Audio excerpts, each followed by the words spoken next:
This is Masters in Business with Barry Ritholtz on Bloomberg Radio. This week on the podcast, I have an extra special and fascinating guest. His name is David McRaney, and he is a science journalist and author. I first came to know David's work through his blog and book, You Are Not So Smart, which was a fun review of all of the cognitive foibles and behavioral errors we all make. But it turns out that David was looking at how people change their minds, how you persuade people. And he thought the answer was found in all of these cognitive errors. And if you could only alert people to the mistakes they were making, whether it be fact checks or just showing them their biases and the heuristics they use and the rules of thumb they use that were wrong, hey, they would come around and see the light.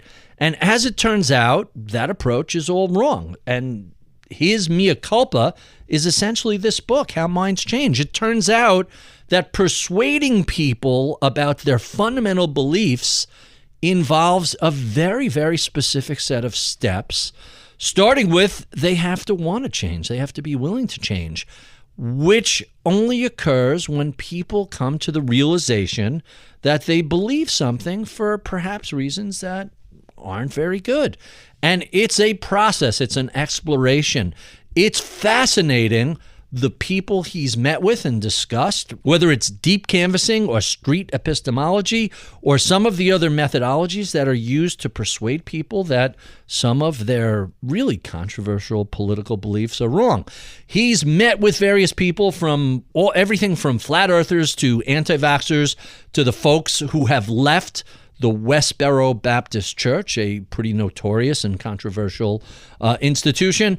I found this conversation really to be tremendous and fascinating, and I think you will also. With no further ado, my interview with David McRaney. Well, I've been a fan of your work, and I thought when this book came out, it was a great opportunity to sit down and have a conversation with you. Before we get to the book, let's talk a little bit about your background.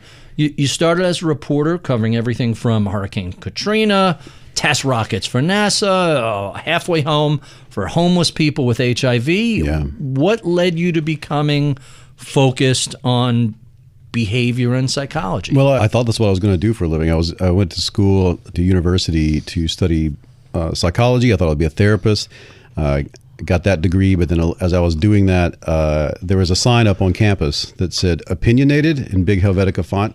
And I was like, yeah, I am. That seems neat. What is that? And they said, come down to the offices of the student newspaper. I went down there and said, how does this work? They said, just email us stuff. If you have an opinions piece you want to do. I'm like, And I wrote a really sophomoric thing about Starbucks on campus because it was just about to come into campus. And I wrote that and I wrote a couple other things. And then there was a study that had just recently come out, and who knows if it's replicated or stood the test of time, but it was when your favorite sports team loses, men's sperm counts go down. And I thought our team at our school had lost every single game that year so far. What does that mean for the future progeny of alumni? That's frightening. And I thought it would be a great headline that would be funny. And the headline I wrote was, evidence suggests the sperm counts reach record lows on campus. And one of my professors laughed about it and asked the whole class if they had read it, but they didn't know that I was in the class. And I was like, oh, wait, this could be fun. So I switched to journalism and went all the way through the student paper, then went into print journalism and TV journalism. But once I'd reached a certain point in that world, I wasn't able to write anymore. I was doing editing and helping other people, and I just really wanted to write something. And it just so happened blogs were becoming very popular at that time. Shit My Dad Says and others that were like... Oh, that's way later. I'm thinking back to... Yahoo's GeoCities in the late 90s. Yeah, I played in that world too. I mean, I'm the OG when it comes to blogging. I go way back. I just happened to be there when they blew up in the point of they got book deals. And I started a blog called You Are Not So Smart about all the cognitive biases and fallacies and heuristics that I really enjoyed. And I wrote a piece about brand loyalty that went viral, and the rest is history. I was asked to write a book about it, and then I was like, oh, I will continue playing in this world. But I started the podcast to promote the second book because the first book did so well. They said do another really quickly, and I did. You Are Less Dumb Now. Yeah, You Are Now Less Dumb. Yes. You Are Now Less Dumb. And I just so happened to start a podcast right when podcasts were becoming a thing. I sent an email to Mark Maron because he had the #1 podcast. I said, how do you do this? And he actually sent me an email with a bullet point Really? Each with links to Amazon items, and no kidding. And he was very nice, and I got all the stuff and started it up, and that has now become sort of the centerpiece because that's I was there when it got going. My pitch for this podcast was WTF meets Charlie Rose. And that's a good pitch. Nobody knew what WTF was, but I mean, they didn't know the acronym, nor did they know the podcast, because you have to be a little bit of a comedy junkie to have found that in the early days. Right. Later on, it was ubiquitous. So sticking with journalism, when you were still writing, you seem to have covered some really unusual and interesting stories. Tell us about one of the more surprising things that you covered. I always wanted to do feature pieces. That was the world that I loved when I was in journalism school. And, Frank Sinatra Has a Cold, Electric Kool-Aid Acid Test. I just wanted to write features. And I wanted to be there in person and like tell you, explore humanity from the inside out that way. And the halfway home for HIV positive men, for homeless people in the Deep South, that was a real turning point for me because I had to spend about 3 weeks on that story, and I visited all the different people, went to all the different meetings. And the homelessness is very invisible in the Deep South. They often live in the woods, they live in the forest. There's a lot of people in the Deep South don't think there is a homeless problem, and that was a really interesting way to break that story into the public, consciousness of no, there's a problem here. It's just hidden from you in a very particular way, and a lot of people weren't even aware that there were organizations that dealt with that, and that really showed me this is the world I want to be in. This is the kind of stuff I want to do. So I'm picking up a theme in both your writing, columns, and books, which is there's a problem, you don't know about it, it's hidden, and here it is. That's the whole thing. Like, hidden worlds are it for me. Like, I grew up in a trailer in the woods in the Deep South, and as an only child, I was always searching for the others. I didn't know how I was going to get there, and once I got a hand was extended into this stage, that's all I want to do. Like, I call them Tiramisu Moments because I remember the first time you had tiramisu. I went to it was when I was still working for a TV station. We had a little conference where people in my position went, and we went there, and we got tiramisu as a dessert. And I remember I took a bite of it, and I was like, "Oh my God, this is so damn good! What is this?" And everyone there was like, "It's tiramisu," and I was like, "Oh yeah, tiramisu, love the stuff." But that's it. That's what I'm pursuing now. I want more of those things I didn't know. That's really quite interesting. So I guess it's kind of natural that you evolve towards behavior and cognitive issues. I was going to ask you what led to it, but it seems like that's something you've been driving for your whole career. Yeah, it's a unity through humility. We're all absolutely stumbling and fumbling in the dark and pretending like we know what we're up to. Even here in these fantastic, Bloomberg offices, like the thing I want to avoid is the sense that I've got it all figured out. And there are massive domains in psychology and neuroscience and other social sciences that just start from that place and then investigate it. And I find that when I discover these things that we all share that should give us a pause, should cause us to feel humility, I feel like I'm in the right spot, and I want to dig deeper into those places and reveal them so we can all be on the same page that way. So blind spots, unknown unknowns, things that we are just clearly clueless about. And the biases that when I started out, things like confirmation bias wasn't as just tip of the tongue as it is now, and survivorship bias, things like that. So I noticed in this book nothing written about Dunning-Kruger, nothing about Cialdini's Persuasion.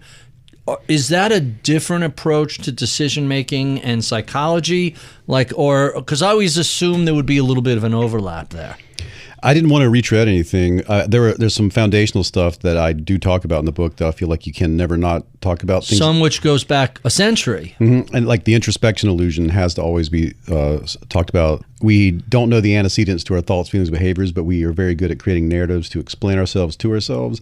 And if you always have to mention that in any book about this topic, as far as I'm concerned. And so there's a little bit of that, but like Dunning-Kruger and all the other big heavy hitters, I definitely did not want to write How to Win Friends and Influence People Part 2 because I wanted to come from a very different perspective on all of this, and I didn't want it to be a book specifically about persuasion because I don't even start talking about actual persuasion techniques till about page 200. Like, I show you people who are doing things that could be labeled as persuasion techniques, but I don't get into the science of it till later.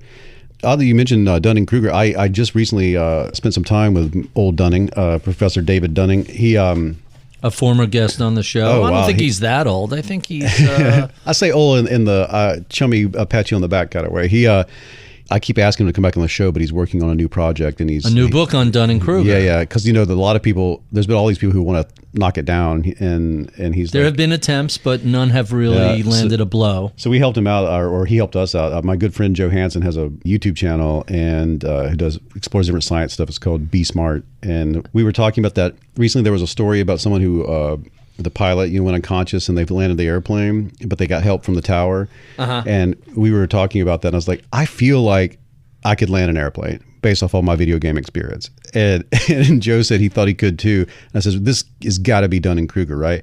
And I said, it would be cool if you did a video where you got into like one of those a commercial flight simulator. Yeah. And they just said, yeah, try, go ahead, land. Knock yourself out. And so I got him in touch with Dunning, and Dunning was like, I can't wait to be part of this project. So he both interviews back and forth with Dunning before and after. And of course he gets in the simulator and they hand him the controls and they say, okay, land it. And of course he crashed it. He crashed it 3 times. Right. That's impressive. Even David Dunning tells a wonderful story about they never expected the research paper, Dunning-Kruger on metacognition, to explode. And he goes, I never thought about trademarking it. He goes, go on Amazon. You'll see Dunning-Kruger University, shirts, keychains, all sorts of stuff. He goes, there's $1 million there. I just had no experience in that, and I got a little Dunning-Kruger. That's a little Dunning-Kruger for David Dunning. Did not think about the commercial side of it. So there's a quote I want to share because it sets up everything, and I'm sort of cheating. It's from towards the end of the book. We do this because we are social primates who gather information in a biased manner for the purpose of arguing for our individual perspectives in a pooled information environment within a group that deliberates on shared plans of actions towards a collective goal. Yeah. Kind of sums up everything we do in a paragraph. It sure does. That was a lot of work with it. Years of work within that little paragraph. That a lot of that comes from something that's called the Interactionist Model. There's sort of a peanut butter and chocolate of comeuppance in this book because I've spent years talking to people through You Are Not So Smart, and I would argue that we're flawed and irrational, right? And there was a big pop psychology movement for that about a decade ago. Things like predictably irrational and even the work of Kahneman and Tversky, like a lot of the interpretation of that was like, oh, look how dumb we are, right? And look how easily fooled we are. Look how bad we are with probabilities. And one of the incepting moments of this book was I did a lecture and someone came up to me afterward. Her father had slipped into a conspiracy theory, and she asked, what do I do about that? And I told her, nothing. It was like, but I felt gross saying it. I felt like I was locking my keys in my car. I felt like, I think I know enough to tell you that, but I know I don't. And also I don't want to be that pessimistic and cynical. And at the same time, the attitudes and norms around same-sex marriage in the United States had flipped like very rapidly. Oh, we're going to go into that also. So those two things together, I was like, I want to understand this better. So I invited on my podcast Hugo Mercier, and he teamed up with Dan Sperber, and they created something called the Interactionist Model, which is a model that I only want to talk to them about, changing minds, arguing. And it opened up this whole world. And through them, I also met with Tom Stafford. And there's the Interactionist model, and there's the truth wins scenario. And those are sort of the peanut butter and chocolate of my comeuppance, because instead of looking at people as being flawed and irrational, I now see us just as biased and lazy, which is different. And what you're just talking about with that paragraph is about the Interactionist model, which is a lot of the research that went into all those books from about a decade ago. They were pulling from studies that were done on individuals in isolation. And then when you pool all of their conclusions together and you treat people as a group of people based off that research, we do look kind of flawed, right? We do look very irrational. But if you take that exact same research and you allow people to deliberate in groups, you get much different reactions, much different responses. And that's been furthered by the work of Tom Stafford. He's been taking some of the old stuff from those old studies and putting them to groups. And even creating social media simulacrums that work like Twitter and Facebook and stuff, but have a totally different context, allows people to deliberate and argue in different ways. And you get much different results. You get better results. A good example of that is like you take something from the cognitive reflection task or something like I'll make it real simple so we don't have to like do any weird math in our heads. Like you're running a race and you pass the person in second place, what place are you in? And the intuitive answer, you start trying to work it out in your head, but the answer, if you like lean back, is, well, I replaced second place. I'm in second place. But if you ask people individually, you get a pretty high response rate where they get the wrong answer. Right. But if you take that exact same question and you pose it to a group of people, and I do this in lectures now, and you say, okay, I'm going to ask this question, keep the answer to yourself. Now, does anyone have the right answer? You know you have the right answer. Raise your hand. Somebody raises their hand. I say, okay, what's the answer? They give you the answer. Then you say, explain your reasoning. And then they explain the reasoning. When they give their answer, there'll be a grumble in the crowd. Right. When they explain the reasoning behind it, the crowd goes, oh, okay. Now, if you took everyone's individual answer and pulled it together, you'd be like, wow, 80% of this group got the wrong answer. Right. But if you allow that deliberation moment to take place, where I explain my reasoning to you, you get a group of people who would go from 80% incorrect to 100% correct. And we're really set up for that. And the Interactionist Model is all about this. It's the work of Hugo Mercier and Dan Sperber. They have a great book about this called The Enigma of Reason. It's not a light read. It's really sort of, academic, but it's great because they've found, looking through the old research and their own new research, that we have two cognitive systems, one for producing arguments, one for evaluating arguments. And the one that produces arguments does it very lazily and in a very biased manner. You can think of it like you ask, where do you want to go eat? And you have 3 or 4 people after a movie like hanging out in the lobby. They're like, I want to go here, I want to go here, I want to go here. And they have biased reasons for that. One person says, hey, let's go get sushi. And somebody's like, where, over here? No, my ex works there. Or someone will say, I had sushi yesterday, or I don't like sushi. You can't predict what are going to be the counter arguments. So you present your most biased and lazy argument up front, and you let the deliberation take place in the pooled evaluation process. You offload the cognitive labor to that. We're all familiar with doing that. Everyone has their ideas, you trade back and forth, and we decide on the group goal and the plan, which is what this evolved to do. But we are also very familiar with the way that plays out on the internet, which is my good friend Alice. Which is removed, and you don't get the same sort of social cues coming back. Right, so you get like, let's say, my good friend Alistair Kroll, who runs conferences, he put it to me like this. He's like, on the internet, when you say, I want a grilled cheese sandwich, it's not an argument for who wants grilled cheese sandwiches. Should we get grilled cheese sandwiches? Does anyone else agree with me? On the internet, on most of the platforms we use today, it's saying, I want grilled cheese sandwiches. Who wants to go with me to the grilled cheese sandwich room? And so everyone who agrees with that position and is already like, yeah, that's what I want too, they get pulled off into a community of people who want this. And then a whole new set of psychological mechanisms go into play, which is all about being a social primate and being a community. So there's no iteration, there's no debate, there's no consensus forming as to what the best solution to that problem is. You just have some salient issue and people form a tribe around and what looks like madness, or what looks like some sort of nefarious thing going down, one of the things that the internet gives us is the ability to group up very quickly. And we are social primates. If we go into a group, we start being worried about motivations like, I want to be a good member of my group, I want to be considered a trustworthy member of my group, and so on. And you get a lot of the weird stuff we see today that falls into the domain of being polarized, or being in a system where everyone is. If you're in a group of people who agree with you on your current position, it's very difficult to argue out of it, because I can always fall back to them for backup. And so that's some of the stuff that goes into that paragraph, and it gets more complicated from there. But yeah, that was very illuminating to me, and a lot of the new material in this book relates back to it. Not that the earlier books were wrong or incorrect in any way, but I kind of took this as a little bit of a mea culpa in terms of, hey, I was focusing on one area, but really we need to focus on a broader area in terms of not just why we make these cognitive errors, but how you can change somebody's mind who's trapped in some heuristic or other cognitive problem that is leading them the wrong way. You're totally right. I did not intend for this to be like some sort of marketing phrase or trick, but it's the truth. In writing a book about how minds change, I changed my mind on a lot of stuff that I was like depending on for like my career. And I'm happy to do that. It feels really great to be on the other side of some of these things and see it more clearly and more dimensionality to it. So let's talk a little bit about the blog that led to the book that really put you on the map. You Are Not So Smart. I love the title of this. Why you have too many friends on Facebook, why your memory is mostly fiction, and 46 other ways you're deluding yourself. Yeah. Were there 46 chapters, or was that just a random? No, it was exactly how many things are explored in the book, yeah. That's great. So we already discussed what led you to this area of research. Why did you decide to go from blogging, which is easy and short form, to writing a book, which anyone who has done it will tell you it can be a bit of a slog? Here's how that happened. I was just blogging away back in the early days. I maybe had 1,000 people reading my stuff, and that was back way before Medium and Twitter and any other way to get your stuff out there. Right. And When did you launch You Are Not So Smart as a blog? Like 2008, 2007, Okay. somewhere in there. I got into an argument with two of my friends about what was better, the PlayStation 3 or the Xbox 360.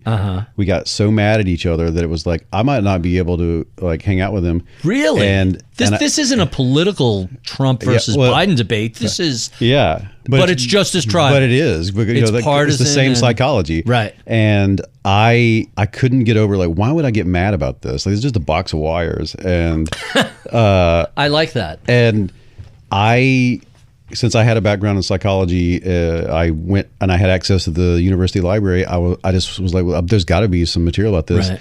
And I found a bunch of material on brand loyalty and identification and group identity. And I wrote a little blog about it, but I framed it as Apple versus PC. Those commercials were out right then. Right. And at the time, the blog Gizmodo had stolen the iPhone prototype. I recall that, yeah. And then, like Steve Jobs sent them an email. They didn't steal it; they found it in a bar. Yes, they found it. They found it in a bar, and Steve Jobs sent them an email that says, "Give me back my iPhone," and they just went for the hits, and they got super viral. And I just assumed they had like a Google alert for stuff written about Apple stuff. And I got an email that said, "Can we reblog your blog post on this?" And I was like, "Yeah, sure." And I went from 1,000 to 250,000 people, Wow. and I was like, "Oh, I should write a bunch of stuff on." And so that week I just started going like things in that sort of area, and I wrote a lot more things about like learned helplessness and other issues. And I had an audience, and it was maybe 4 months later an agent reached out who had worked on Freakonomics and said, "I think this could be a book." And she's still my agent. I actually met with her today. If I'm in town, I always try to meet with her because she changed my life. Air Malone Board, amazing human being. And we turned it into a book, and about half of it was already in blog form. I wrote the rest of it for the book, and that book just really took off. Like it's still, even today, it's like in 19 different languages. Every once in a while it'll be #1 in a different country. It was recently #1 in Vietnam. Well, that's how I went from blog to book world. But then they were like, "Hey, could you write another book?" And I said, "I sure can." And I wanted to promote it. And at that time, podcasting had just become a thing. I was listening to Radiolab and This American Life. And I was like you, I was listening to WTF, and I said, I want to do something like that. And I just started up a podcast to promote it. And it just turned out that the podcast was really where I could actually explore this stuff. And I jumped into it. So there is a quote, I think this might be from the back of the book, so I don't know if this is your words or a blurb I'm stealing, but quote, "There is a growing body of work coming out of psychology and cognitive science that says you have no clue why you act the way you do, choose the things you choose, or think the thoughts you think." Yes. Explain. That's called the Introspection Illusion, and it's been a real centerpiece of my work for a long time. We don't have access to the antecedents of our thoughts, feelings, and behaviors, but we do have thoughts, feelings, and behaviors that require some kind of explanation. And we are very good at coming up with these post hoc, ad hoc rationalizations and justifications for what we're doing. And those eventually become a narrative that we live by. It becomes sort of the character we portray. And we end up being an unreliable narrator in the story of our own lives. And so it's like a 1-2 punch of you're unaware of how unaware you are. And that leads you to being the unreliable narrator in the story of your life.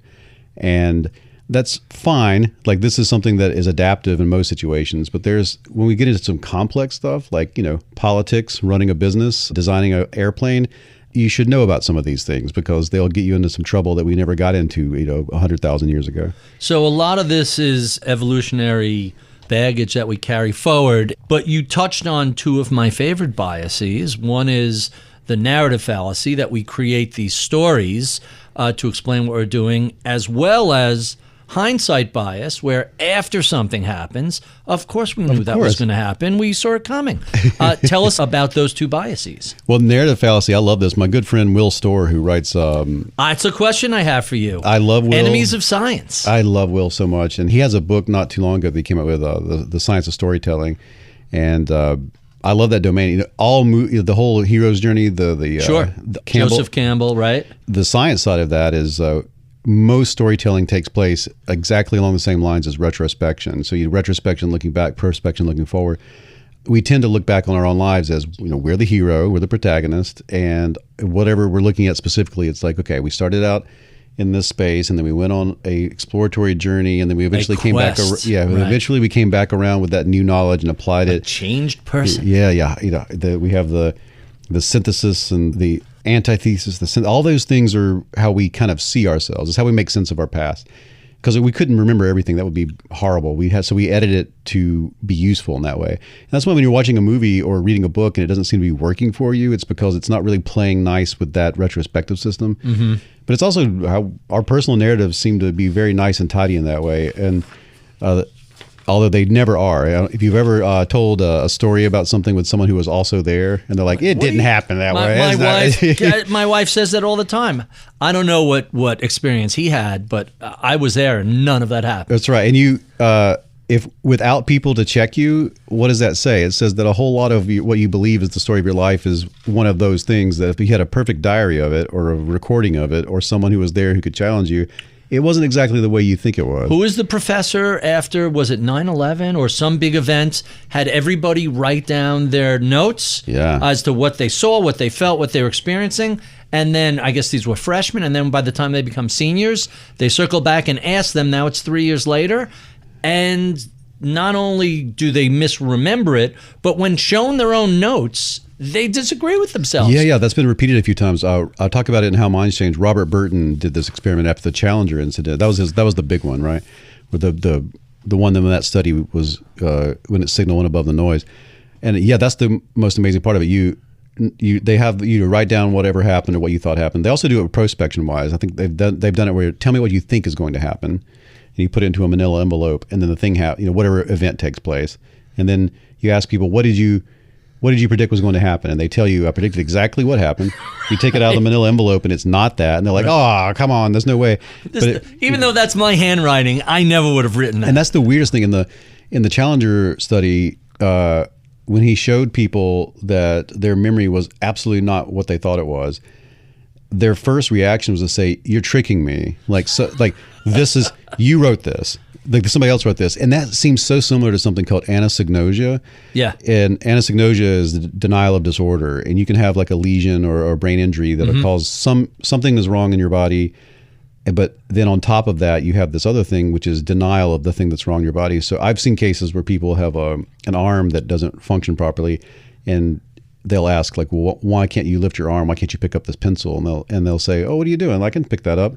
Well, what's going on with this arm? Like, that's my mom's arm. She's playing a joke on me right now. It's like the split brain patients where they don't understand what they're seeing and they come up with a... This is the greatest example we've been discussing is if you have someone who has a they call it a split brain patient, you take the corpus callosum that connects the two hemispheres. A corpus callosum is often performed when a person has a certain kind of... they have seizures that they don't want to cascade. You'll end up with basically two brains, and you can use a divider so that one eye is going to one hemisphere, one eye is going to the other. You can show a person an image. Let's say you show them a terrible car wreck, mangled bodies, and they feel very sick. But the portion of the brain you're showing that to is not the portion that delivers language.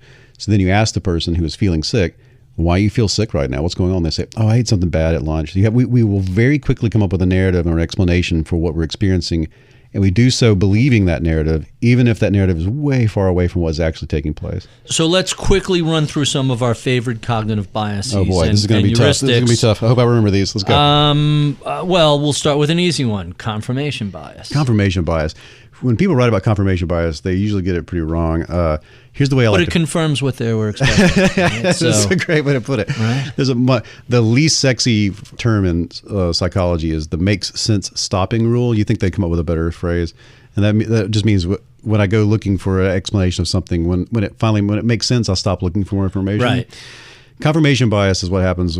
Here's the way I'd prefer to frame it. Let's say you're in a tent in the woods, you hear a weird sound, and you think, oh, that might be a bear. I should go look.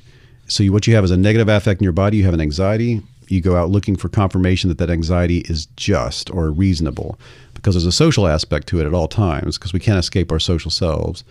And so you go looking, and maybe you don't find it. Maybe you don't find evidence that points in that direction. Eventually, you modify your behavior based off what you see with your flashlight. If you do that online, though, or an environment that's an information-rich environment, you have some sort of anxiety, and you're looking for justification that anxiety is reasonable. You'll find it. You'll find something, too. Right? And that'll confirm that your search was good and justified and reasonable to other human beings.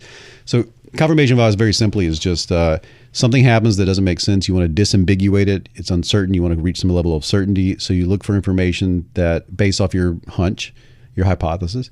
And then when you find information that seems to like confirm your hunch, you stop looking as if you like did Solve something. the problem. Yeah, as if you solved it. Yeah. Why don't we as a species look for disconfirming information just to validate? In most situations, it's not adaptive. Like confirmation bias is actually the right move in most situations. Like if you're looking for your keys, you're not You going to find your keys, you're done. Yeah, you don't go looking for your keys on Mars. You go looking for them in your kitchen, right? And like it's the faster solution. And most of these biases go back to the adaptive thing is the thing that costs the least calories and gets you to this solution as quickly as possible, so you can go back to trying to find food and not getting eaten. And in this case, most of the time, confirmation bias serves as well. It's in those instances where it really doesn't serve as well that we end up with things like, climate change. or what have you. What about ego depletion? Oh man, ego depletion is one of those things that, boy, it goes back and forth. The original scientists are still like hardcore into it. I love it. Whether or not ego depletion is properly like defined or categorized, the phenomenon does exist. The actual mechanisms of it aren't well understood, but when you have been faced with a lot of cognitive tasks, you start to have a hard time completing more cognitive tasks in general. As well as issues that require willpower and discipline. That's right. So the more you use willpower, the less willpower you have to use. It's finite, not unending. And this is not well understood. A lot of the here's why this is happening, have failed to replicate. So we have this phenomenon, but we still don't quite understand what is the mechanism underlying it. Well, let me do one last one. The Benjamin Franklin effect. Oh, that's my favorite. Benjamin Franklin effect goes back to, a lot of my new book is in this domain of justification and rationalization. Benjamin Franklin had someone who was opposing him at every turn. I call him a hater in the previous book, back when that was a term. Yeah. And he just had this political opponent that he knew was going to cause him real problems for the next thing he was going up for. And he also knew that this guy had a really nice book collection. And everybody also knew that Benjamin Franklin had a nice book collection. And so he sent them a letter that said, there's a book that I've always wanted to read, but I can never find it. I hear you've got a copy of it. No. Who knows? It seems from reading the literature that Benjamin Franklin totally had this book. And but the guy gave him the book as a favor, and he was very honored that Benjamin Franklin would ask for it. I like to think that Benjamin Franklin just put it on a shelf and then waited a month and then took it back to him. Right. But he said, "Thank you. I'm forever in your debt. You're the best." And from that point forward, that guy never said another negative thing about Benjamin Franklin. So what that comes down to is I just observed my own behavior. I did something that produced cognitive dissonance. I have a negative attitude toward Benjamin Franklin, but I did something that a person with a positive attitude would do. Mm-hmm. So I must either think a strange thing about who I am and what I'm doing, or I could just take the easy route out and go, I like Benjamin Franklin. And they call that the Benjamin Franklin effect. I find that really just fascinating. There are two phrases that I made a note of in one of the books that I have to ask about. Extinction Burst, and I have to ask, what is wrong with catharsis? What's wrong with catharsis? Extinction Burst is a real thing that I love. I see that everywhere. I see that all in society right now in many different ways. Extinction Burst is when you have a behavior that has been enforced many, many times, and your body even expects that you're going to perform this behavior, and you start doing something like, say, dieting, or you're trying to quit smoking, or you're trying to extinguish the behavior. Right at the moment before it fully extinguishes, you will have a little hissy fit. You'll have as they say back home, you'll have a toddler outburst sort of thing where all of your cognitive systems are saying, why don't we really, really try to do that thing again, because we're about to lose it. Right. And they call this an extinction burst. It's that moment of if you're watching it on a slope, it's sloping down, down, down, down, and there's a huge spike. And that could either be the moment you go back to smoking, or the eating, relapse, or the moment you finish. Or it could be the death rattle. It depends on how you deal with your extinction burst. I thought that was fascinating. And then catharsis comes up. Why is the concept of that cathartic surrender or finish of things problematic? Yeah, it's related to the extinction burst. There's for a while there, this is especially in 1950s psychology, the idea that just get it out. Like if you're angry, go beat up a punching bag, or yell at people from the safety of your car. Yeah, there used to be a thing in the 80s, scream therapy. I recall. unfortunately, primal scream therapy, right?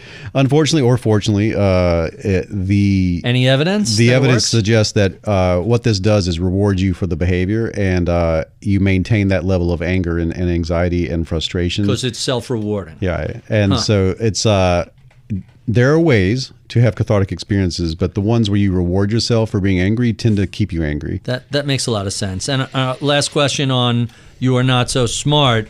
Do we ever really know things, or do we just have a feeling of knowing? It's an unanswerable question, thankfully. From you don't know? No. Do you feel like I feel like I know. That's here's what's important to know about this. Certainty is an emotion. This is something that gets me in trouble, I think, in like rationalist and circles. But it won't get you in trouble here. Well, thank you, because like the idea is like facts, not feelings, or let's not get emotional. Let's not make emotional appeals. There's no dividing emotion from cognition. Emotion is cognition. And certainty is one of those things that lets you bridge the two, because certainty is the emergent property of networks weighting something in one direction or another. And you feel like, if you want to do percentage wise, you can feel it if I ask you percentage wise. Like if I ask you, did you have eggs last week on Tuesday? And you're like, I think I did. And like, well, like on a scale from like 1 to 10, like on a percentage wise. On Saturday morning, I went to the diner, 100% I had eggs. So that feeling that you're getting, there's something generating that 100% certainty feeling, right? So the feeling of knowing is something that's separate from knowing. But as far as subjectively, it's the exact same thing. We only get to see this objectively in some ways, especially in those like open up the middle envelope, let's see what you actually said kind of thing. Yeah. So this is a pet peeve of mine, because here in finance, there is this, for lack of a better phrase, meme that the markets hate uncertainty. And whenever people are talking about what's going to happen in the future, well, it's very uncertain, to which I say, well, the future is always inherently uncertain.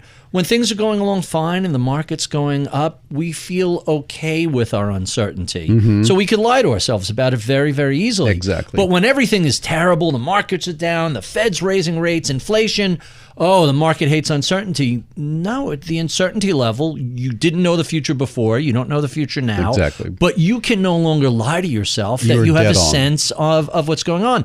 This is, by the way, a very outlier view, because everybody loves the uncertainty. Oh, well, I'm happy to sit here. I despise it. I'm happy to sit here surrounded by all these people and take the position of, you're very wrong. They are less smart. There is no such thing as certainty. This is, from a scientific or psychological, even philosophical domain, everything is probabilistic. And right. We can like hedge our bets, but the concept of certainty is way outside the domain of any of these topics. Yeah. And we'll talk about Bertrand Russell later, but it's a quote from your book that always makes me think. Well, let's talk about it now, because it's such an interesting observation. Quote, "The observer, when he seems to himself be observing a stone, is really, if physics is to be believed, observing the effects of the stone upon himself." God, I love that quote so much. Right? Isn't that awesome? That is right from this book, How Minds Change by David McRaney. Oh, man. I hear it's a good book. I got that from interviewing the late Lee Ross, who created the term naive realism. It's another phrase I love. And this is a way to kind of get into naive realism. Naive realism is the assumption that you're getting a sort of a video camera view of the world through your eyeballs. Right. And that you're storing your memories in some sort of database, like a hard drive. And that when I ask your opinion on, say, immigration or gun control, that whatever you tell me came from, you went down to the bowels of your castle to your scrolls and pulled out the scrolls by candlelight and read them all, and then one day came up from that and emerged from the staircase and raised your finger and said, "Ha, this is what I think about gun control." And what's invisible in the process, or what becomes invisible when we're tasked with explaining ourselves, is that all the rationalization and justification and all the interpretation that you've done and all the elaboration, all these psychological terms, and that this concept of naive realism is that you see reality for what it is and other people are mistaken when you get into moments of conflict. And the thing that Bertrand Russell said is so nice, because he is alluding to the fact that all reality is virtual reality, that the subjective experience is very limited, what the German psychologist called an Umwelt.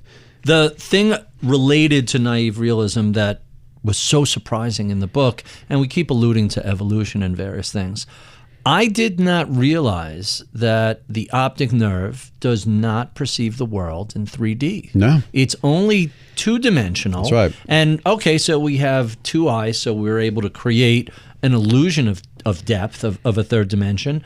But the human eye does not see the world in full 3D. Yeah, I just, while I've been visiting New York, I spent time with Pascal, who's in the book, and he's the one who like ran me through all this. That's amazing, isn't it? It's the retina, I mean, obviously at microscopic levels, it's three-dimensional, but for the purposes of vision, it's a two-dimensional sheet. Right. And so we create within consciousness the third dimension, but it's an illusion, just like every color is an illusion. It's a very realistic illusion, but it's an illusion nonetheless. Right, and that's why paintings can look nice, because you play with the rules of illusions that to depth, create light, depth, right? etc. And even people who gain vision late in life, the understanding depth and three-dimensionality is something that takes a lot of experience. You have to learn how to do it. And they oftentimes, in experiments with people who've just gained vision late in life, they'll like put a telephone and run like far away from them, and they'll try to reach out to it. It's like 30 feet away. Wow. Because you have to learn depth. That's something that we learn over time. We just, we did it as children, so we don't recall. So you don't remember, you don't really think about it. So let's talk about how minds change. I want to start by asking,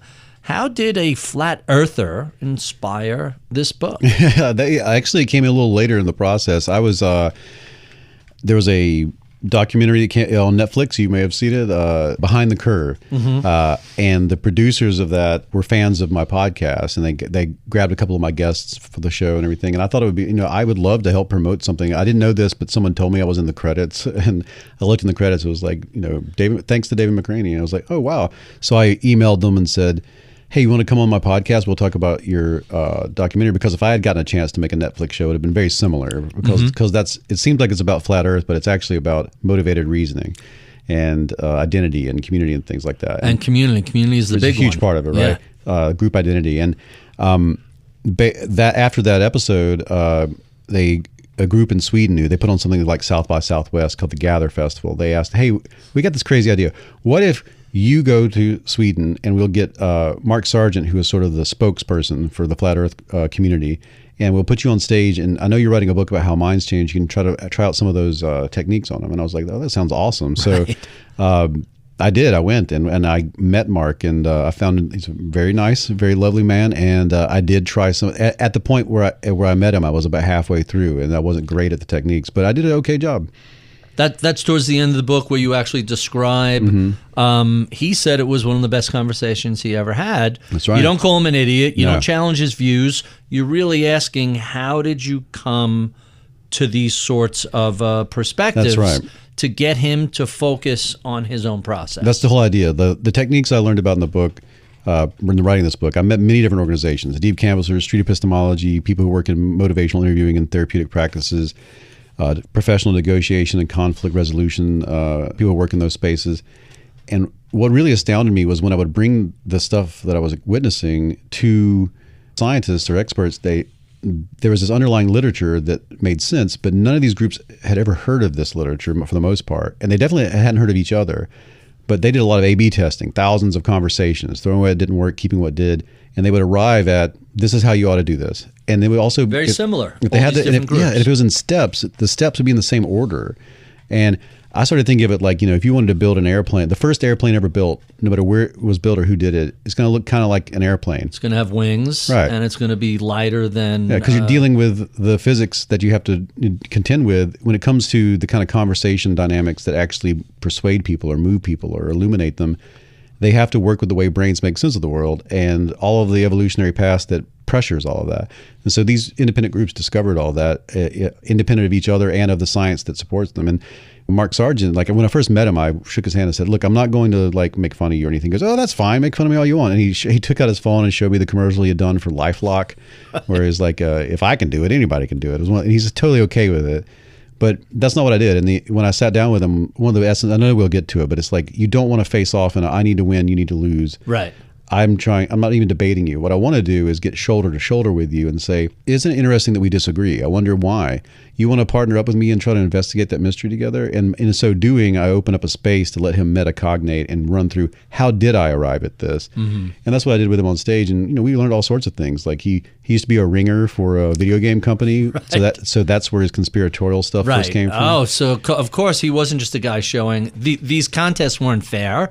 They, and it's always a unnamed they, right, had somebody skewing the outcome. Yeah, going through his whole history, it was really clear how he got motivated into this. But the thing that really kicked in was, Flat Earth is a pretty big group of people. They have conventions, they have dating apps, and once he became a spokesperson for it, and he's traveling around the world. He's going to Sweden. Like now, he's not traveling around the world.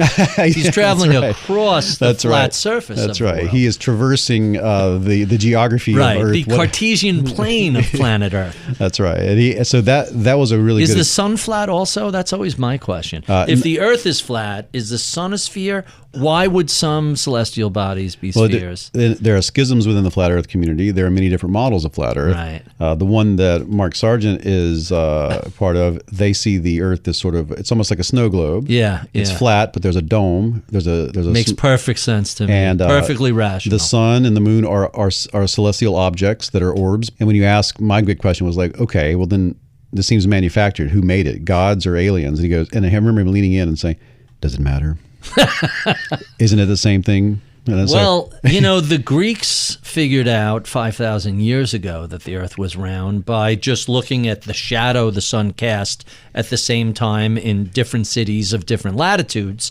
But 5,000 years of progress just hold aside. Hey, look, you would believe the number of ways that has been explained away in flat Earth world. There's plenty of explanations for why that's part of a big conspiracy. My favorite part of the flat Earth community was Flat Earth meets Dunning-Kruger with the guy who built a rocket to go up in order to prove that the Earth was flat.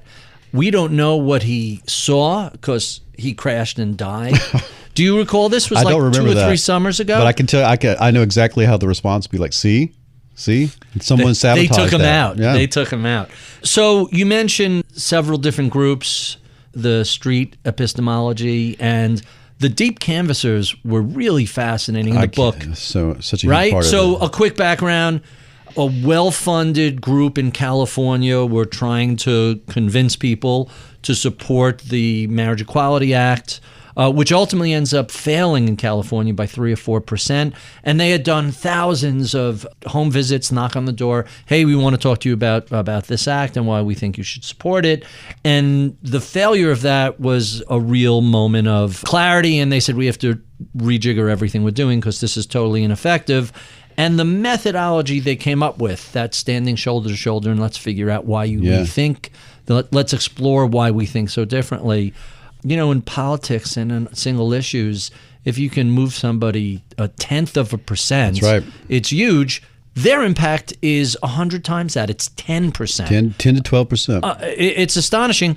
Tell us a little bit about what this group does that's so effective when they're supporting a specific issue. Yeah, the background you gave is exactly what happened. They wanted to understand how they lost, and they went door to door asking. They came up with this idea, this Dave Fleischer, who runs the Leadership Lab. UCLA or USC, I don't remember. The LGBT Center of Los Angeles, and they're extremely well funded, millions and millions of dollars, and biggest LGBT organization of its kind in the world. And the Leadership Lab is their political action wing. And as they were doing this canvassing thing and they lost in Prop 8, he wanted to know, how could that be? Because this seems to be an area where we definitely wouldn't lose this. And so he said, what if we just went and asked people? And so they did the exact same thing again, except this time they knock on doors and say, they went to areas they knew that they had lost in. Help us understand. And if somebody had voted against it, they asked, why did you vote against it? And they had these listening brigades, about 50 to 75 people would go out and knock door to door. And to their astonishment, people wanted to talk when they started asking questions. This is a non-adversarial thing. It's just hear them out. Yeah. And when they did that, these conversations would go to 20, 30, 40 minutes. And they started thinking, well, we need to record these. And they started recording them. And somewhere along the way, about 3 or 4 times, people would talk themselves out of their position when you just stood there and listened. You're not nudging them, you're not challenging them, you're just letting them be heard. Mm-hmm. And so they wanted to know, what did we do there? What happened in that conversation that led to that? So they started reviewing those specific conversations and taking bits and pieces and testing out, was it this, was it that, was it this, was it that? And they eventually, when I met them, they had done 17,000 of these conversations recorded on video. Amazing. And they had A/B tested their way to a technique that was so powerful that while I went there several times and went door to door with them and everything, but every time I went, there would be scientists there, there'd be activists from around the world there, because they were like, what have you done? What have you discovered? And it's very powerful. And over the course of writing the book, the research was done a couple different times on them, and they found the numbers you're talking about, 10 to 12% success rate. And crazy. The method's very simple. Like, you only really know 2 of the steps, but it's about 10 steps if you wanted to do it, the full thing. The most important aspect of this is non-judgmental listening and non-judgmental listening. And you're going to hold space to let the other person explore how they arrived at their current position. In other words, you're going to help them be very self-reflective and figure out their thought process. Right. It's probably good to give you a foundation of what motivated reasoning is right here. So, when somebody's falling in love with someone and you ask them, like, why do you like them? Like, why are you going to date this person? And they'll say something like the way they talk, the way they walk, the way they cut their food, the music they're introducing me to. When that same person's breaking up with that same person, you ask why you're breaking up with them, they'll say things like, well, the way they talk, the way they walk, the way they cut their food, the dumb music they made me listen to. So reasons for will become reasons against when the motivation to search for reasons that will rationalize and justify your position change. As we've said all throughout our conversation, we're often very unaware of that. And if someone comes along and gives you an opportunity to self-reflect in a way where you will go through your reasoning process, you'll often start to feel moments of dissonance and question yourself. And as long as the other party is allowing you to save face and is just non-judgmentally listening, that's a big component of this. In their technique, they'll open up and say, okay, we're talking about that same-sex marriage or transgender bathroom laws or something. They're very political organizations, so that's sort of the topics they cover. They'll ask a person, this is the biggest part of everything, and this, I urge everyone to try this out on yourself and other people. You can just do it on a movie, like the last movie that you watched. What's the last movie you watched? The Atom Project. Okay, The Atom Project. Did you like it? Yeah, Ryan Reynolds. Okay, fun so that's silliness. Boom. So easy to say, I liked it. Okay. Now I ask, on a scale from 0 to 10, like if you were a movie reviewer, what would you give it? 6, 7. Okay. Why does 6 feel like the right number? It's not a great movie. It's not The Godfather, but it was entertaining and silly and fun. You like The Godfather? That's a 10. Yeah. What do you think is The Godfather has that this movie doesn't? It's much more sophisticated. It tells a much more interesting tale. The characters are much more fleshed out. They're more interesting. The violence is gripping, whereas the violence in this is sort of cartoony. All right. So we're going to step out of that conversation. I'm going to come back to it, but now this is what I'm doing. I'm listening to you. I'm not judging you, and I'm giving you a chance to actually explore the reasoning and your values are starting to come up, and things that are unique to you and things you like about the world. A lot of times, this is the first time a person's ever even experienced that. Really? And this is a moment for you to start to understand yourself in a certain way. In a conversation about a political issue, you might start pulling in things about where this actually, the first time you ever heard about this thing, and then it'll become, you see it's received wisdom or you're being influenced by others. And then all that comes into, it's very easy for you to extract that emotion and tell me what you felt. I liked it, I didn't like it. But when I ask you to rationalize and justify it for me and come up and go through your own personal reasoning process, not my reasoning process, this is a unique experience for a lot of people. And then the other thing I can do is say, you gave it a 6. How come not say a 4?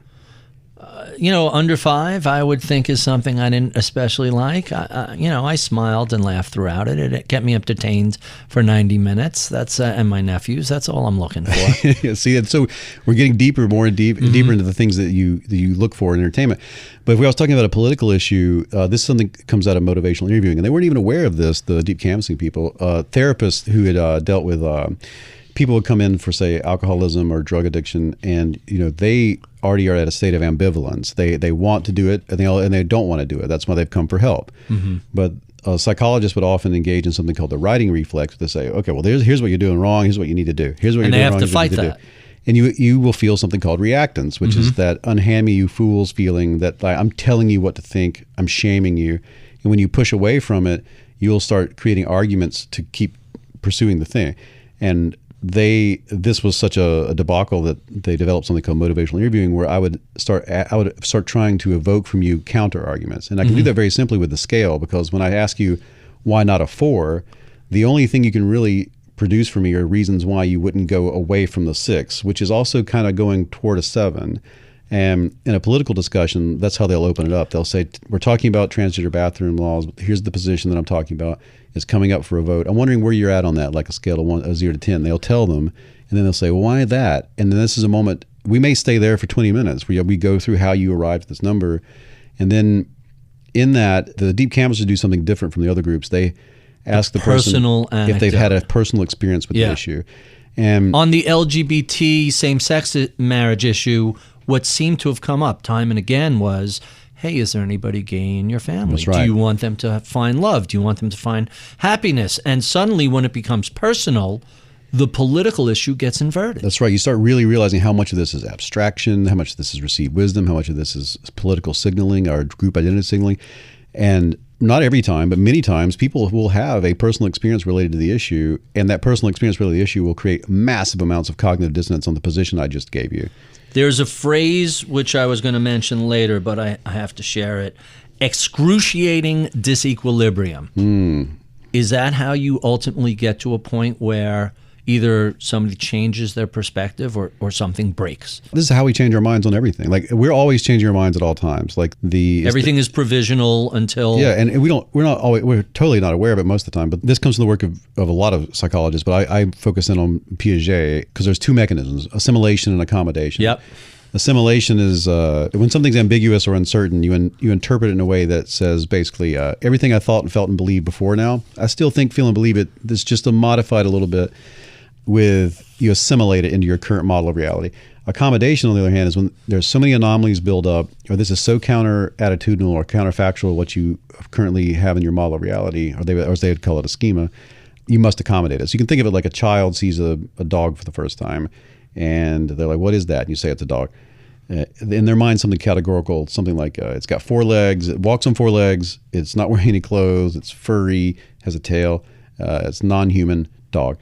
And then if they see like a orange dog or a speckled dog, they can just say, they can assimilate that. Right. Different versions of the thing I already understand. When they see a horse, they might point at it and go, big dog. And they're really Which isn't so wrong. There's an attempt to assimilate.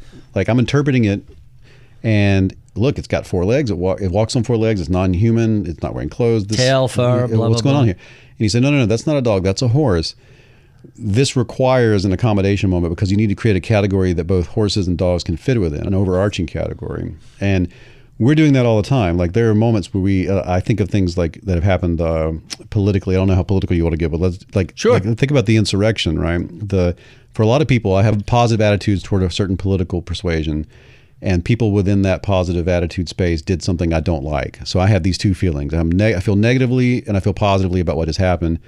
You could accommodate and say, well, it looks like people who share my political views sometimes do bad things, and I need to have a more complex view of things. Or you could assimilate, which is often how we get into conspiratorial thinking. You could say, when I'm looking at this, what if they didn't do that at all? What if those were actors? What if those were people who are pretending to be people that agree with me? So how do you explain from that? Here's the fascinating thing. There was widespread disapproval, especially from Republican leadership, and then very quickly, within 60 days, maybe even less, 30 days, that faded, and then it was just a bunch of tourists passing through through Congress. So was it just strictly that sort of tribal thing that we needed to everybody to manage? People just reverted back to their tribalism? Because there was some consensus for a brief period, and then it went straight back to partisan politics. It was that there was a long stretch, and there always is, where you're being pulled in every direction. And I don't want to make a blanket statement. Most people are pretty rational about what happened there, but there's a certain portion of the population that went very conspiratorial with it. And there was a deep crisis of how to make sense of the world, and where should I put my allegiances, and where are my values expressed. And what we would rather do is assimilate if we can get away with it, because that allows us to maintain our current model and move forward. And if we can find an elite who says, no, it's okay to think what you think. In fact, I agree with you. If I can find peers who will support me in that, if I can find groups having conversations on the internet who let me do this, I'll assimilate and I'll stay within it. And as they say in psychology, my social network will reassert its influence. So one of the interesting things about the shift in same-sex marriage opinion in the U.S. is how sudden it was. Yeah. And when we compare it to things like abortion rights, Vietnam, race, voting, even marijuana, all those things seem to have taken much longer. Why is that? That was actually the first question I had. I thought that's what the book was going to be about. There's a dozen different answers to that question. It was sort of a confluence of psychological mechanisms. The most influential part of it is contact, right? There's an idea in psychology called pluralistic ignorance, where you ask, a lot of people will have a certain feeling inside of them, a attitude or a value, and they'll feel like they're the only person within their community who has that feeling. And unless you surface the norm in some way, they won't be aware that there are so many other people who feel the same way they feel. Surface the norm. Surface the norm, as they put it. When I was asking political scientists about the shift in attitudes about same-sex marriage, they kept telling me this was the fastest recorded shift in public opinion since we've been recording this since the 20s. And since then, though, there was an attitude shift on COVID-19, which I put in the book, that was a little bit faster. But in this case... in which direction? Towards vaccination? Toward vaccination, yeah. Which is kind of interesting because there was an anti-vaxxer movement pre-COVID that was really kind of fringe. And I went to one of their conventions for the book, but it's not in the book. It was part of the cut material. The Lancet article on, what is it, MRM or RMR, I don't remember which, measles, rubella, mumps vaccine, which was subsequently completely debunked. But what ended up happening is that group seemed to gain a little bit of momentum, the anti-vaxxers, and yet even around the world, most countries are 65, 75, 85% vaccinated. Most wealthy developed countries with access to the vaccine. The U.S. is a laggard. Less vaccinations, less boosts, and the most per capita deaths of any advanced economy, which kind of raises the question, how much of an impact did the anti-vaxxers have, even though a lot of people eventually came around and got the vaccine? The reason I like to talk about flat earthers so much is because the same psychological mechanisms are at play in everything else that we like to talk about politically. But most people assume they would never be a flat earther, but you don't necessarily get that uniformity when it comes to things like same-sex marriage or any political issue that anything that becomes charged politically. And I use flat earthers so much because they're pretty much neutral, and people can feel like they have some distance from it. And the mechanism, you can see those mechanisms at play, and then I can say, and that's also in this, and you can see how it works.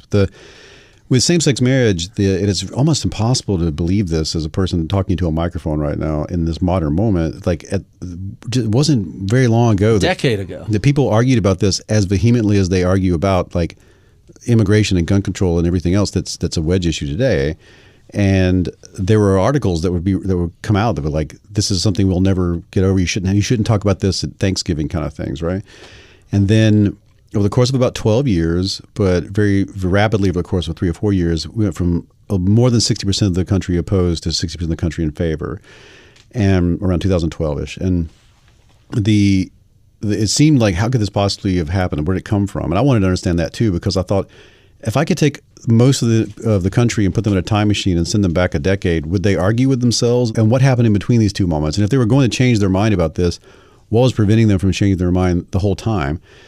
One of the answers to that is that a lot of things that have changed when it comes to social issues, people were separate from one another in social contexts, whereas with same-sex marriage and other LGBTQ issues, coming out was a very huge part of that. Any movement that urged people to reveal their identities and to live openly allow people the opportunity to go, well, oh my God, I have a family member like this. I have a person who I care about who's being affected by this issue. I have people my plumber, my hairdresser, my brother-in-law, this whole world. And then that contact was part of that, right? I think that is the key to this being so stealthy, why nobody saw it. Because you go from, I know a guy who's gay, or I know a woman who's gay, to I know lots of people who are gay.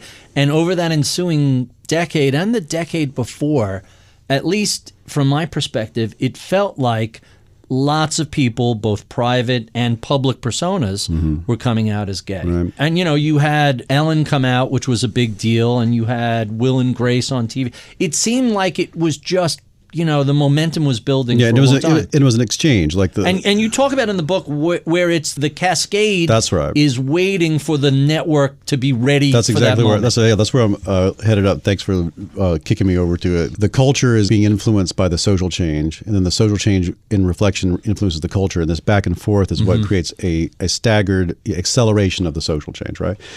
But what's deep within that is understood in network science as cascades. And the best way I could like quickly explain what a cascade is have you ever been to a party and everything seems to be going okay, and then all of a sudden everybody leaves and you're like, what happened? Especially if you're the host. Or have you ever like waited to get into a restaurant, or if you remember back in a university setting, you're waiting to get into a classroom and there's just a big line of people, and then the door opens up and you could have gone in at any time. It was empty. No one was in there. These are examples of cascades, up cascades and down cascades. So in a school setting or a restaurant setting, you're waiting in line. The first person that shows up, they have an internal signal because they have no information. The door's closed. So maybe in the past, they tried to go to a classroom and they opened the door and everybody turned and looked at them and they felt real weird about it. Maybe they just have a certain kind of social anxiety. There are all sorts of nature-nurture things to give them an internal signal that says, I should wait and see what's going on. So they take out their phone, they're playing with it. The second person that shows up, they don't just have an internal signal. They have one human being who seems to be waiting. Maybe they know something I don't. So whatever internal signal they have is magnified by that. They start to wait. Once you show up at a door and there are two people waiting, and you're pretty sure you're going to wait too. Once there are three people waiting at a door, it's almost inevitable you're going to get a line of people waiting because they assume they're part of something and everybody knows something they don't. And you end up with a cascade. The only thing that'll break the cascade is new information added to the system. The door opens up and like the professor's like, why are you waiting? Or somebody looks at their watch and is like, I figure we should have been in here by now. Or you could have a real rabble rouser. You could have a subversive element, somebody who's a punk. They have a low threshold for conformity. They're like, I don't care what people think of me. I'm going to open the door. And that person will lead everybody in. So what you end up here with are thresholds of conformity. Some people need only a few people around them to do something before they do it. Some people need a lot. And any population is going to have a large mix of people who have different thresholds of conformity. If you think of it like an old chemistry molecule with like balls and sticks connected to it, each person is a node, and each node has a different threshold of conformity. And that threshold of conformity is influenced by how many people they know. So how many sticks are connected to balls around them. And you end up with clumps and clusters of people who have different thresholds as a cluster. Let's say you're at a party and they want to go because they're tired of being there, they have work in the morning or whatever, but there are other people in the group who are like, I would like to go, but like I can't just be the first person that leaves. So the person who has a reason to leave, or they just don't care what other people think, they leave the party. That encourages the next group of people who needed one more person to back them up to leave. Now there are people who actually they wanted to stay at the party. But hey, if everybody else is leaving. But their threshold of conformity just got met. They're like, I should probably go. And then now you have the people who are really going to stay all night. And they're like, I guess I'm the last person here. And either they spend the night on your couch or they leave. And you're like, oh my God, what happened to my party? This is cascades. It's a very fascinating part of human psychology because we're talking about massive groups of people. And you have a nation of people. You'll have massive clusters of people that will have different thresholds. And we often will have one in that group, many of them called a percolating local cluster. Anyone listening who's in this world, I hope you're happy that I found your stuff, because this stuff was totally unfamiliar to me. This stuff goes into like diffusion science and people studying how rocks sink and float. Percolating local clusters. Right. So here's the best thing I've ever seen to explain this.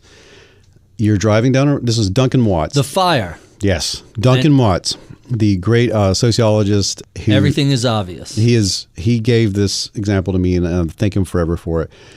You can imagine a road that people are driving down in the middle of a forest. There's someone who smokes a cigarette on the way to wherever they're going, and they throw a cigarette out pretty much every time at a certain spot in the forest. And they've been doing this for years, and nothing ever happens.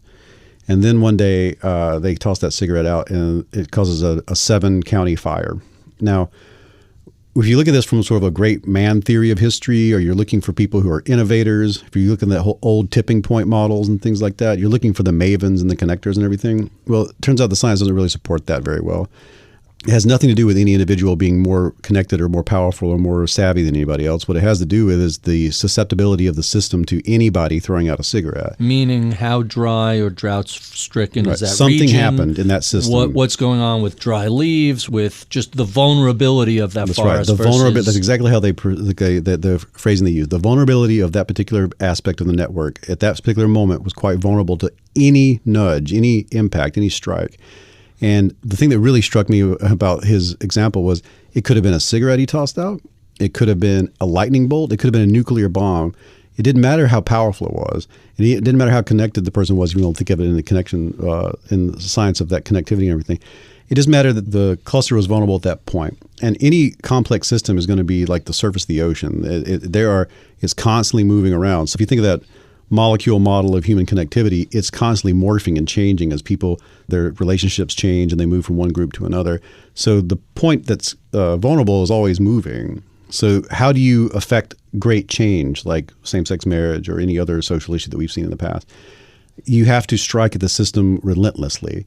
And if you're an individual, you need to get as many people in your group to strike together. And because eventually you're going to be the lit match in the dry forest. That's the idea. And you have to let luck be a big part of it because you're trying to find the percolating local cluster that will create the cascade that will cascade all along the network, because your different thresholds of conformity are moving in and out of the networks that you're affecting. If you look through any of the history of people who've affected great social change, especially history of the United States, they had figured out some system by which to get a lot of people together to strike at the system relentlessly, and they were indefatigable. And that was the most important aspect of the whole thing.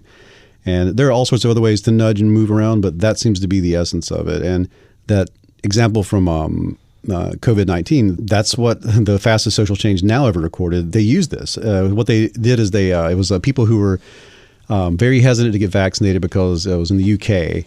People in certain religious communities were very hesitant because of their past with the government of the UK, and they didn't want to necessarily allow these government entities they didn't understand very well to take a needle and put something they didn't understand very well into their bodies. So organizations got together with mosques and said, here's the sites where we'll have the vaccinations. And they got the elites within that religious community to be the first to vaccinate. And so what you end up with is you have this wave effect of the least hesitant among the most hesitant. So these are people with the thresholds of conformity where they will go, well, all I need is one person I trust to do this. They get vaccinated. Well, that's a new wave of people who are vaccinated. So that next level of hesitancy says, well, this number of people that I trust have been vaccinated, I'll get vaccinated. So now you have that next level of hesitancy that they've been satisfied. They told two friends, and they told two friends. And you eventually wave your way through the cascade so that when you get to that middle hump that's very hard to get over, you have so many people vaccinated around you, it seems kind of weird that you wouldn't be. And it's okay. Some of the holdouts may take forever. The last people to buy the fax machine or whatever, but they're in a world. But you get 90% of people that have already. And that's what we're aiming for. And so there are ways to catalyze the cascade effects, but you have to think of it in terms of the diffusion model in this regard is not that old-fashioned the early adopter holdout model. It's waves of conformity via the thresholds of conformity where you want to build up by saying this group influences this group. Together they become a new unit, and so on and so on and so on. Quite intriguing.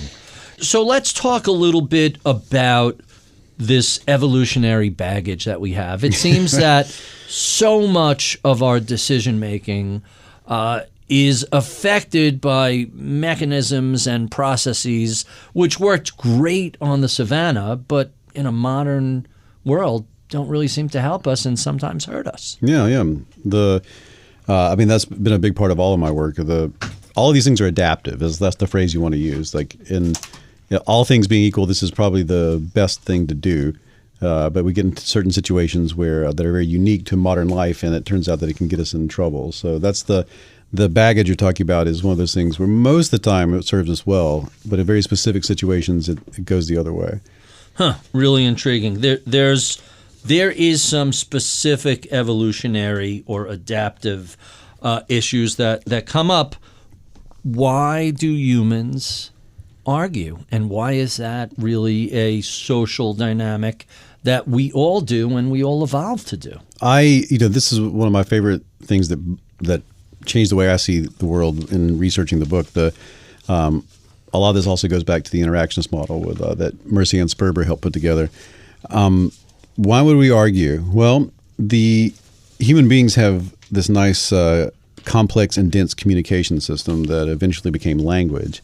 And we depend very much on the signals from other units in our social network to help us understand what's going on, to make plans, to settle on goals, shared goals, to decide to just do stuff. And we do a lot of deliberating and arguing in that space.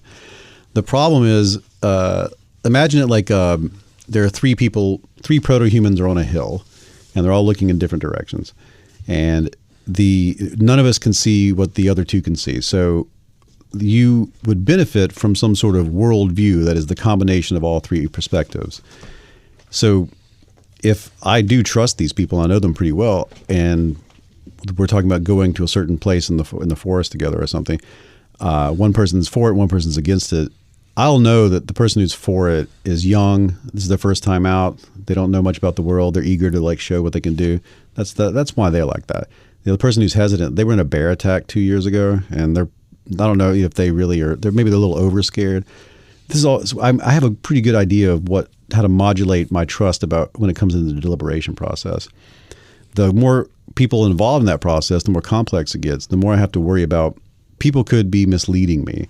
They could be wrong, just by no fault of their own, or they could be purposely misleading me because they want to get an advantage over me. So they use the phrase, we have a built-in epistemic vigilance for when people might be misleading us. And that serves us well too. The only problem is that can lead to something they call a trust bottleneck. And a trust bottleneck is when someone does actually in our group come up with a very innovative idea. Maybe it's some sort of invention they've created, some sort of new way of doing something. They have an idea about going to a new territory where there's good things for us to go do there, but there's risk and reward in it. But this person really is right. If we get into an argumentation process that's too epistemically vigilant, then we will end up not doing the thing that could benefit the group. And so we have this trust bottleneck that cause groups to stagnate. So we developed another evolutionary mechanism to get past trust bottlenecks, and that is arguing itself. The argumentation process is how we get through the trust bottleneck created by epistemic vigilance. And go ahead, yeah. So I was going to ask, why are we so good at picking other people's arguments apart and so terrible at objectively evaluating our own I love this so much. arguments? It reminds me of something in psychology called the Solomon paradox. I think it's in business too. With we're really good at giving out advice that it's very hard for us to actually employ in our own lives. Like when somebody has a problem, they tell you, and you're like, "Here's what you ought to do." But then when you have that exact same problem, you don't do that thing. There's some really cool research recently where they have people put on VR headsets and they walk into a room in virtual reality and see Freud sitting there, and Freud says, "Tell me about your problems," and they sit down and they explain the problem they're having. And then they run it the second time, but the second time you are Freud, and you see yourself walk in. It's all been recorded. They even have an avatar with your face, and you hear the audio of yourself telling you as Freud what your problems are. And they have around a 68% success rate of the person having a breakthrough. Oh, I see what I ought to do now that they couldn't do on their own. They needed to get into this dynamic that we're talking about. Meaning looking at it through a different person's eyes. They had to get in that evaluation phase. So we have two cognitive mechanisms to really simplify this. One for the production of arguments, for the production of justifications and rationalizations, reasons why we are doing something. It's important that in psychology, reason is not the big R reason of philosophy with propositional logic and all that. It's just coming up with reasons for what you think. It's rationalization. Totally. Rationalization and justification, and in some cases just explanation. And why do we do this? Well, the interactionist model is because we're always imagining the audience that's going to be receiving the information. That's why in your shower, you're thinking of how you're going to really stick it to that person on Reddit that you've been arguing with all day, right? Why? Because that's how we produce reasons. But we also do it alone. Like if I'm imagining I want to buy something on Amazon or I want to take a trip somewhere, you'll start rationalizing and justifying it to yourself. And when you want a piece of cake, you will come up with a justification for getting the cake, right? Like I didn't eat anything today, or I exercised yesterday, or whatever it is you need to do. You want to do it, but you need a justification for it. There's a humongous body of evidence that we don't even make the decisions that are best. We only make the decision that's easiest to justify. And Mercy and Spur have done all these great experiments where they have people, in one of them they had people, they would solve these word problems, and then they would mix the answers up and have people evaluate other people who've been looking at the word problem. But of course, the trick is when one of the answers is their own, and they would find that when people were thinking that they were evaluating other people's arguments, they'd find the holes in their own thinking and their own reasoning. But if they thought they were looking at their own arguments, they'd usually miss it. So it's an effective trick. Maybe trick is the wrong word, but it's an effective technique to get people to objectively self-analyze, is to make them believe they're criticizing someone else's argument. Right. So what seems to be the function here, why this is so adaptive, is that under a lot of pressure, or it doesn't even need to be a group selection process. It's just simply how the math works out. If you have a lot of different people with a lot of different experiences, and they have a lot of different value sets, and they have a lot of different skill sets, and you're facing a problem, you're trying to come up with a solution to it, or you have a goal you want to reach, you will be much more effective as a group if everybody presents their biased individual perspective and they don't put a lot of cognitive effort into the production of it, make it easy, cheap, and biased.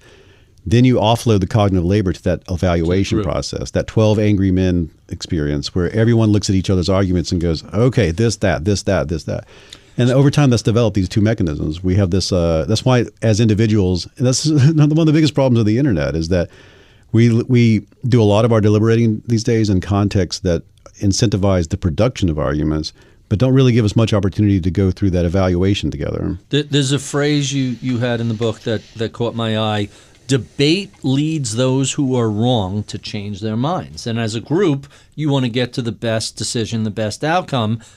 On the internet, it's not as much a real collaborative discussion, argument, debate as it is just people yelling past each other. Yeah, but it feels like it. It looks like a real debate, but it's not. Yeah, I feel like I'm doing that. I feel like I'm participating in some sort of marketplace of ideas. It seems like I'm doing that, but the way the platforms are currently set up, for the most part, it's just people yelling, people like writing on a piece of paper what they think, feel, and believe, and dumping it onto a big pile. Right. And then other people running through the pile and going, "Meh." Like it's not like 12 Angry Men. We're not actually sitting in a circle or it's not like a dinner party where I'm sure you've had dinner parties or had guests over who have really wildly different political views than you, and you didn't get into Twitter mind with them. You talked it out in some way that aspect is something we've yet to tweak the system to allow us in certain contexts. There was a very amusing cartoon, I don't remember whose it was, but the line was, what did you do when the United States was overthrown in the early 21st century?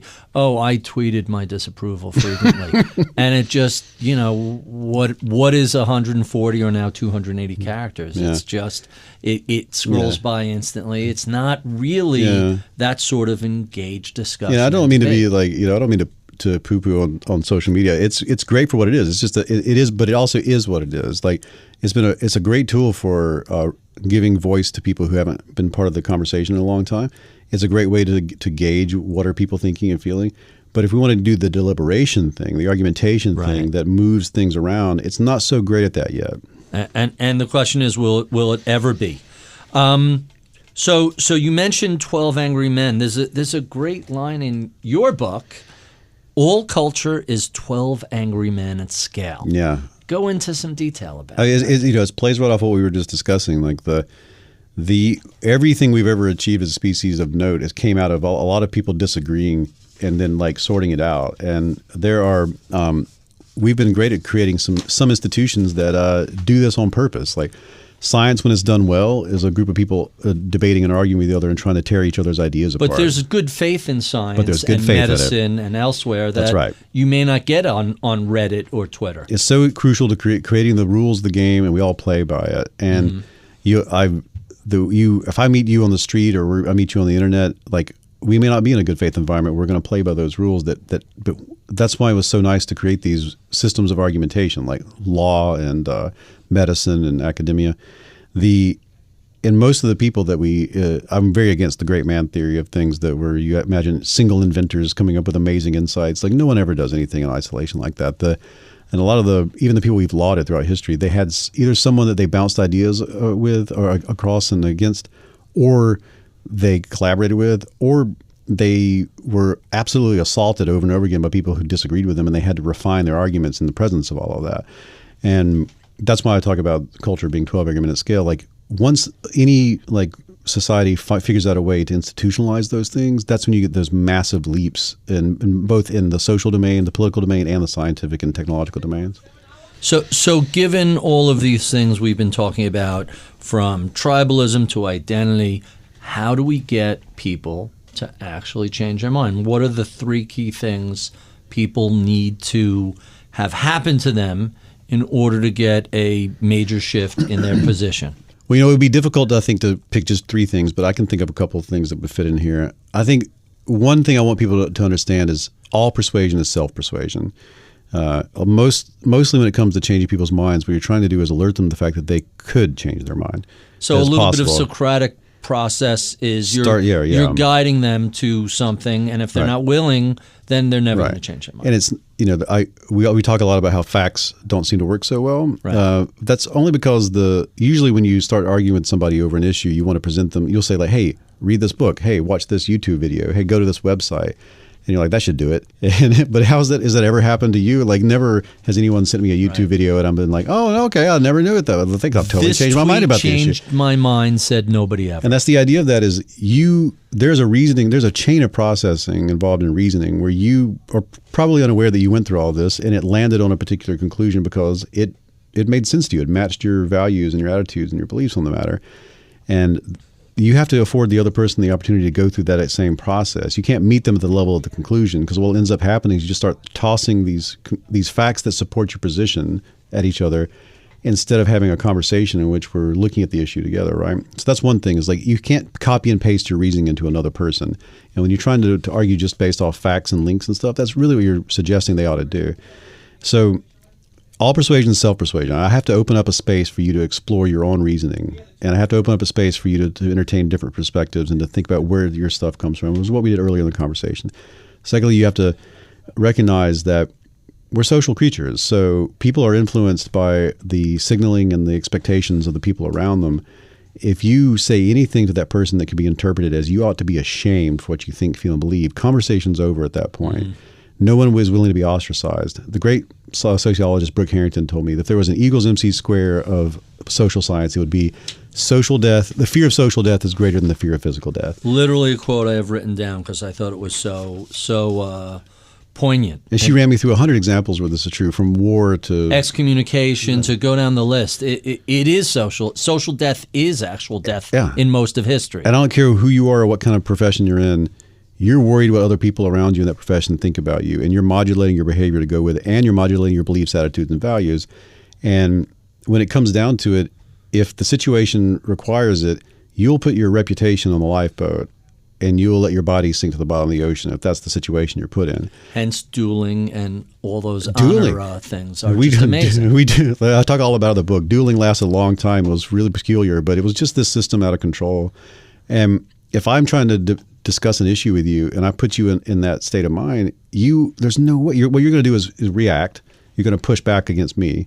Then I'm going to feel that feeling, and I'm going to push back against you. And then you push back harder, I push back harder. And we end up in that stupid phrase of, well, let's agree to disagree. Well, like, we already agreed to disagree. That's how we sat down here, right? What you're really saying is stop talking to me. That's what that is. A nice. We're agreeing to stop arguing or debating, right? We're agreeing to never actually advance this issue and never talk to each other again.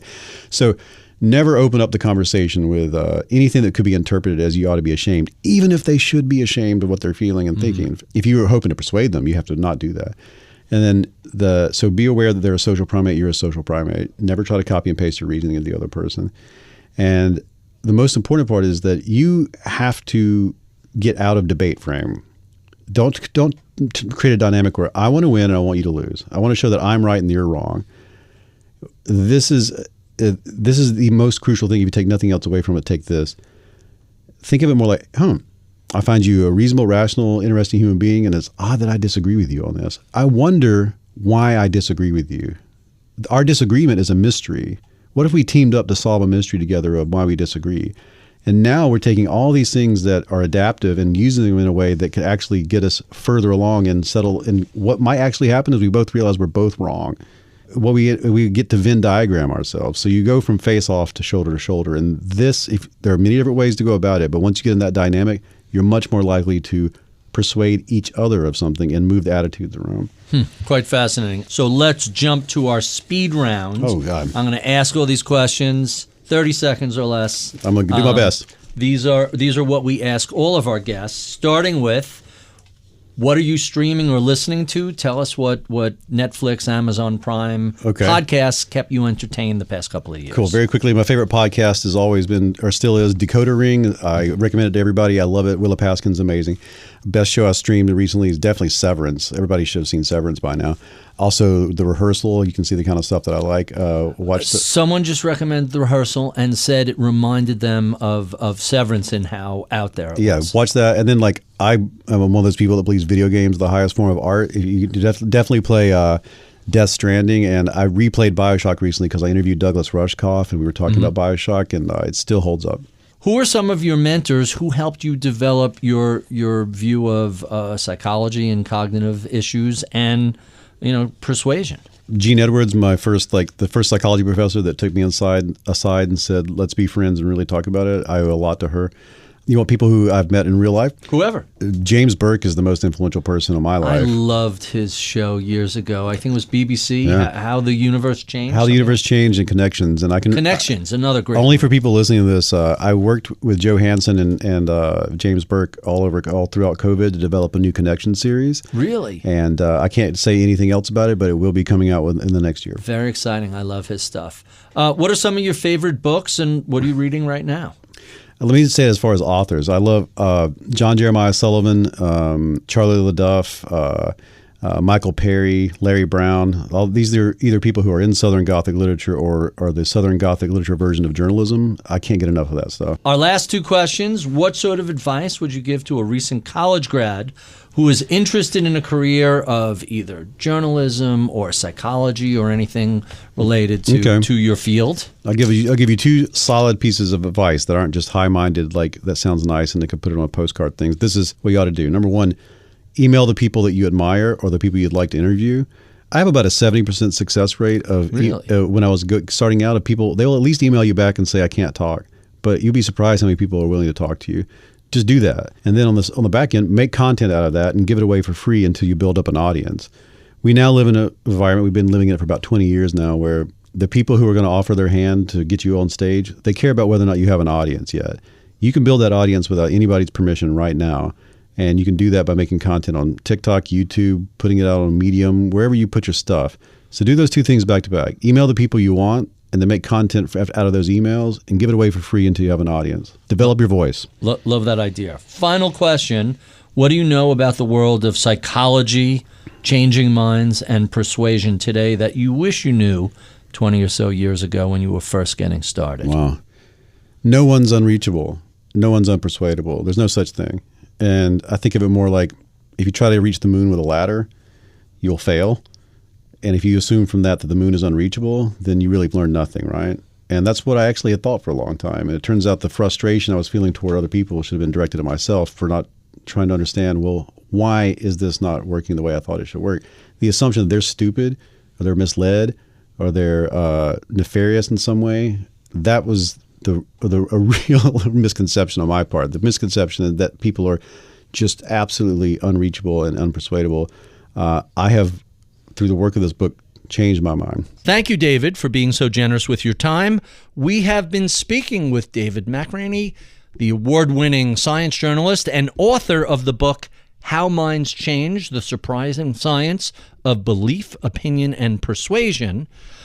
If you enjoy this conversation, be sure and check out any of our 400 previous discussions over the past 8 years. You can find those at iTunes, Spotify, YouTube, wherever you feed your podcast fix. You can sign up for my daily reading list at Ritholtz.com. Follow me on Twitter at Ritholtz. I would be remiss if I did not thank the crack team that helps put these conversations together each week. Justin Milner was my audio engineer. Atika Valbrun is my project manager. Paris Wald is my producer. Sean Russo is my head of research. I'm Barry Ritholtz. You've been listening to Masters in Business on Bloomberg Radio.